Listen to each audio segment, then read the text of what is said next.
और गोविंद सिंह जी से भी एक बार जान लेते हैं। गोविंद जी, पिछली बार आपने देखा होगा दो तीन चीजें बड़ी मशहूर हुई इस सरकार की। सबसे पहले तो यही जो बुलडोजर, जिसको लेकर आज पूरे हम तो कहेंगे विश्व में चर्चा है, आप जिस तरीके से देख रहे हैं, तो बुलडोजर को लेकर इस सरकार का बहुत बड़ा जो एक चर्चा का केंद्र रहा वो बुलडोजर रहा।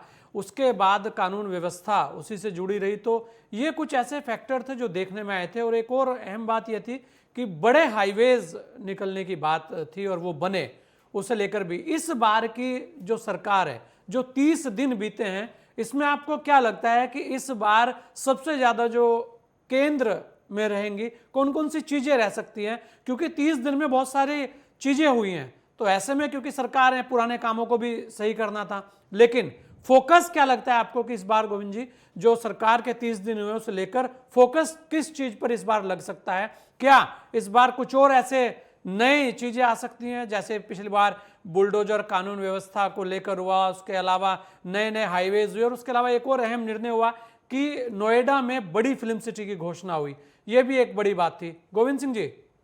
बिल्कुल, गोस्वामी जी, एक्चुअली में जो है ना, जो पिछली बार सरकार ने काम किया उसी अपने कामों को उसने तीव्र गति से आगे बढ़ाया है। और पिछले 30 दिनों में उसने वो डिसीजन लिए जो पिछले बार में उसके अधूरे पड़े हुए थे, जिसमें सबसे ज्यादा खास है कि भ्रष्टाचार के खिलाफ उसने जीरो टॉलरेंस के लिए जो है ना काम करना शुरू कर दिया है।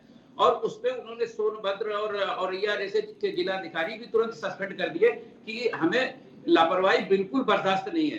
गाजियाबाद के एसएसपी को इसीलिए बर्खास्त कर दिया क्योंकि उन्हें लापरवाही के नाम पर कुछ भी नहीं चाहिए। अच्छा, इस समय उन्होंने सबसे ज्यादा जो प्रशासनिक अधिकारी के साथ साथ कर्मचारी है उनके ऊपर भी जो है ना अपना शासन जो है ना थोड़ा कड़ा किया है। क्योंकि सरकारी दफ्तरों में जो लेट लतीफ का काम होता था कि लोग चले जाते थे लंच करने और 1 घंटे 2 घंटे बाद आते थे, वो उन्होंने बिल्कुल टाइम टेबल फिक्स कर दिया कि 1 बजे से 1:30 बजे के बीच में ही लंच होगा। इसके अलावा सारे अधिकारी अपनी अपनी टेबल पर रहेंगे, इसके अलावा और कहीं भी नहीं जा सकते। अच्छा, तो दूसरा, गोविंद सिंह जी, ऐसा लग रहा है कि इस बार प्रशासन पर मुख्य रूप से केंद्र रहने वाला है कि वो निचले स्तर तक जो योजना है पूरी। इसके अलावा उन्होंने अपराधियों और माफियाओं के खिलाफ जबरदस्त कार्रवाई की और 200 करोड़ से ज्यादा संपत्ति या तो जब्त की और या तो तबाह कर दी, और साथ में 100 से अधिक माफियाओं और अपराधियों पर बुलडोजर चला दिया। तो ये जो जिसका जो जनता ने सबसे ज्यादा प्रशंसा की और अपना वोट दिया, उस पर इस बार जो है ना योगी सरकार बहुत ही अच्छी तरह से काम किया है।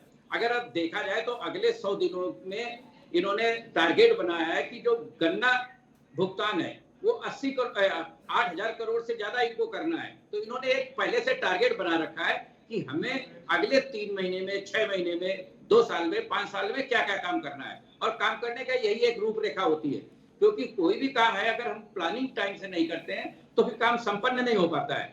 आंगनवाड़ी के लिए उन्होंने पहले से बता दिया कि हम 6 महीने में कम से कम 20,000 पदों पर भर्ती जरूर करेंगे। उसमें ऑलरेडी निर्देशित भी कर दिया है और काम भी चालू हो गया है। तो इस टाइप से उन्होंने पुलिस सुधार के कार्यकाल को भी आगे बढ़ा दिया। तो बहुत सारे काम है जो सरकार अपने टाइम रहते हुए 30 दिनों में स्टार्ट कर दिया।